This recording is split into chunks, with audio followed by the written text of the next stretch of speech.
Hello everyone, in this video, I will be translating and summarizing the latest Urdu broadcast by Samina Pasha to make it accessible for our English-speaking audience. Let us go through the key developments and insights in Samina Pasha's words. Today, a very significant and impactful meeting is taking place, one that will have substantial consequences for the region, particularly regarding Pakistan's future. We will inform you about this meeting and also discuss the case of the special sessions happening today, in which Salman Akram Raja presented some powerful arguments. We will touch on that too. Alongside, we will also share some updates regarding the Iran-Israel conflict. So, I request you to please subscribe to the channel if you have not already. Let us begin with the news that is making major headlines. And that is, Field Marshal Asim Munir, who is currently in Washington, District of Columbia, has finally secured a meeting with former United States President Donald Trump. Yes, Donald Trump will be meeting Asim Munir today and hosting him for lunch. And as the saying goes, no lunch is ever free. That popped into my head right away. Anyway, this lunch is being hosted in his honor, but it is a closed-door meeting. Journalists will not be allowed, and it will be held in the cabinet room. That means it is a kind of secret meeting, and the content of the discussion likely will not be shared publicly.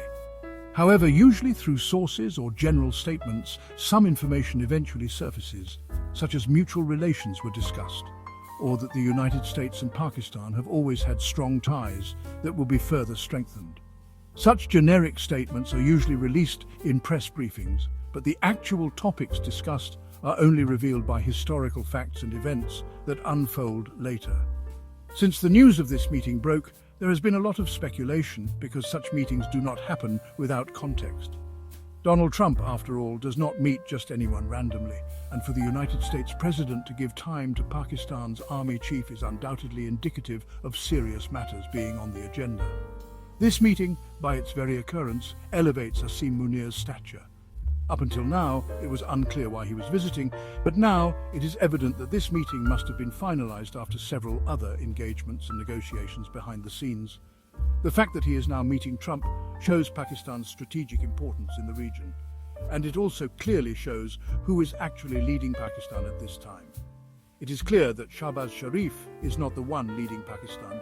He has no presence or role in this entire visit, nor in the context of the Iran-Israel conflict. Both internationally and within Pakistan, people know who is actually in power. That is why if there is a conversation to be had about Pakistan's role, Trump is not talking to Shahbaz Sharif. He is meeting Asim Munir. So first of all, this confirms that Asim Munir is currently the one effectively leading Pakistan. People who call Shahbaz Sharif the Prime Minister and then demand that Imran Khan should negotiate with political leadership should also question why Trump is not doing the same. Why is he meeting Asim Munir and not Shahbaz Sharif? If Shahbaz Sharif really held executive power, he would have been sitting in the White House today, not Asim Munir. Now, coming to the possible agenda of the meeting, based on my analysis, there are likely three major topics that might be discussed, or not. The regional situation and the Iran-Israel conflict. Given that Pakistan shares a border with Iran, and while relations with Iran may not always be ideal, Pakistan has consistently shown moral support as a fellow Islamic country. In the current scenario, will the United States demand something from Pakistan? Perhaps a do more request? For instance, might they ask Pakistan to support them if the United States acts against Iran, branding it a terrorist threat to Israel? Some even speculate that the United States may ask for military bases in Pakistan for action against Iran. I personally do not think such a demand would be made immediately, but it would not be surprising either. It has happened before in the context of Afghanistan. When such requests came during Imran Khan's tenure, he famously said absolutely not. Mineral resources in Pakistan. Asim Munir had mentioned during his talks with the overseas community that Pakistan has vast potential in mineral resources and that the United States could profit greatly from them. The United States has already shown interest in minerals in Ukraine, so it is very possible they would show similar interest here. If such discussions take place, will they result in fair deals, or will the United States gain more while Pakistan gets little in return? Strategic alignment and impact on relations with China and Russia. If Pakistan moves closer to the United States, what happens to its relations with China and Russia, especially in a warlike situation? In peaceful times, Pakistan can balance relationships with all global powers. But when sides are being drawn, the United States and Israel on one side, China and Russia on the other, where does Pakistan stand? This alignment will directly impact Pakistan's future. If we lean toward the United States, will China, our long-standing ally in difficult times, be alienated? Strengthening the United States and Israel in Iran also inadvertently affects Chinese and Russian interests, prompting concern from those nations. So these are the various apprehensions. On the positive side, better United States-Pakistan relations could benefit Pakistan's economy. We might receive investments, dollars and institutional support, which could act as a much-needed economic booster. But what will be the cost? The United States does not offer aid or investments without strings attached. The key issue is that once again, all of these decisions are being made behind closed doors. This secrecy naturally breeds fear and uncertainty. We do not know what is being agreed upon or discussed. Some people have also wondered whether the release of Imran Khan might be raised in the meeting. The overseas Pakistani community has consistently highlighted human rights violations in Pakistan, Imran Khan's unjust imprisonment, weakening of democracy, and suppression of media freedom. They presented their case, but the ones the case was made against are apparently meeting with Donald Trump. So is it possible that Donald Trump will raise all these matters in the meeting, asking for attention to be paid to Pakistan's internal issues? I really do not think so. I do not believe he will make any demand for Imran Khan's release. The simple fact is, a leader like Imran Khan does not suit Donald Trump at this time. Someone who takes a strong stand on his principles, whether on Iran or Afghanistan. Trump knows that Khan will think and act according to his own vision for his country, not based on what suits America. So I do not think Trump will advocate for the release of a leader like that, even if he is a friend or an acquaintance. Obviously, every country prioritizes its own interests. That is why I do not believe such a demand will be made. Faisal Vauda also confirmed this to a large extent in a recent statement. I saw his statement where he said that Imran Khan will not be discussed in this meeting, not even mentioned. And I feel the same way. So if any PTI supporters had hope or expectations that Donald Trump might play a role in Imran Khan's release, I believe those hopes had already died out. Since Trump resumed his campaign, he has not made a single gesture of support for PTI or Imran Khan, or spoken out about restoring democracy in Pakistan. So those hopes were already long gone. Now, if anyone is thinking this meeting might shatter any last remaining hope, well, what had changed before, that would now be reversed because of this meeting. When Biden was in office, nothing improved. And even after Trump's administration returned, there was not any significant pressure placed on this regime to resolve things. So I do not think it makes much difference. Yes, in the current new geopolitical context, Pakistan's role is more important. It is entirely possible that Trump is engaging with Pakistan's army chief to discuss cooperation. Let us see what decisions are made. As for the rest, Donald Trump also spoke with Moeed today for about 20 to 25 minutes over the phone. He tried to convince him to stop by for a visit while returning from the Group of Seven summit. But when Moeed saw that Asim Munir was having lunch with Trump, he declined and issued a statement from the Indian side saying, "We do not accept mediation. We neither requested a ceasefire nor recognize any mediation between India and Pakistan."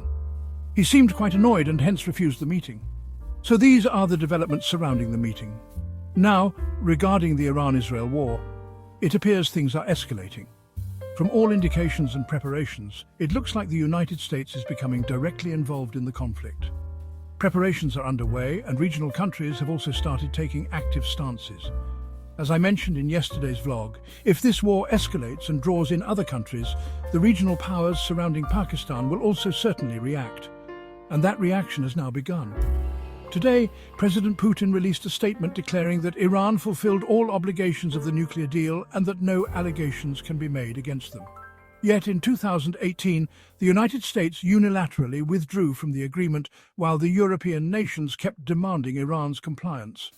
He said, "How is that justice?" Putin also warned the United States not to become a party to this war and not to directly support Israel in this conflict. He clearly cautioned the United States against involvement, saying it would not end well. Additionally, Ayatollah Khamenei issued a very strong response today. He said that Israel made a huge mistake by attacking Iran and will have to pay for it. Fighting is not optional for us, he said. Anyone who knows Iranian history knows that we do not bow down. Surrender does not exist in our dictionary. He explicitly stated, "The response to war is war. The response to bombing is bombing. The response to an attack is an attack." Khamenei declared that Iran will fight this war not just defensively, but aggressively, and they will win it.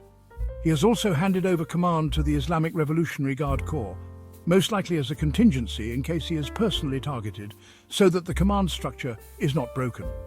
We have already seen that even after their generals, intelligence heads and nuclear scientists were assassinated, Iran did not back down. They responded within 24 hours. Today as well, they have made it clear there will be a response. Iran will not remain silent, and Israel has been directly warned. So the situation is becoming clear. This war does not look like it is de-escalating anytime soon. It appears to be spreading. In this scenario, Pakistan's decision will be crucial. It is clear that China and Russia are warning the United States not to intervene, and they have directly blamed Israel for attacking Iran. So will Pakistan afford to support the United States in this conflict? Not only is it a matter of geopolitical strategy, but also public sentiment in Pakistan, which overwhelmingly sides with Iran. It is a technically difficult position for Pakistan. If Pakistan decides to side with Iran, the consequences could still be severe. So once again, Pakistan finds itself in a tight corner, similar to what happened during the Afghanistan war, and we will have to face the consequences of these decisions going forward. This is the overall international scenario right now. Lastly, let me touch briefly on the reserved seats case. Today, Salman Akram Raja gave a very powerful argument. Even though he had barely started, just 12 seconds in, Haji Aminuddin Sahib began interrupting him, repeatedly cutting him off. It seemed they did not even want to hear him speak. But Salman Akram Raja handled it all very wisely, patiently, and with composure. He repeatedly requested, "Please allow me to speak." And today he thoroughly presented all the injustices faced by PTI during the election, how they were not allowed a level playing field, how their campaign was suppressed, how their election symbol was taken away, and how they were even stripped of party status. He covered comprehensively the biased decisions of the Election Commission and the judgment on reserved seats. Although Justices Said Mazhar Ali, Jamal Khan Mandokail and Aminuddin strongly defended the Election Commission and the ruling parties, it seemed they did not even need lawyers. Salman Akram Raja presented excellent arguments. As I said yesterday, Faisal Siddiqui also gave brilliant arguments. The outcome of the case is already known to all of us, but at least thanks to live streaming, the truth is now on record. If they still want to commit broad daylight robbery, that is on them, but they have been exposed. As the saying goes, the feeble heart fought bravely. Faisal Siddiqui and Salman Akram Raja both fought with great courage. To present solid arguments before such a biased bench takes both heart and strength, and they did an excellent job. The arguments are still ongoing, and tomorrow more will be presented. On the other side, the case of judicial seniority is also very important, and it is also giving this constitutional bench a tough time. Even there, those presenting arguments have put forth strong facts, making it hard for the government lawyers and even the Attorney General to defend their stance. We all know what the verdict will be. It will not go against the ruling regime. But now, the way the verdict is written and the way justice is denied, that will be the interesting part, and it will become part of the public record.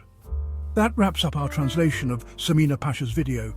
I hope this English version helped you understand her message better. Please like, share and subscribe to Awami Lens to help our community grow. Do not forget to leave a comment below and let me know what you thought of this effort.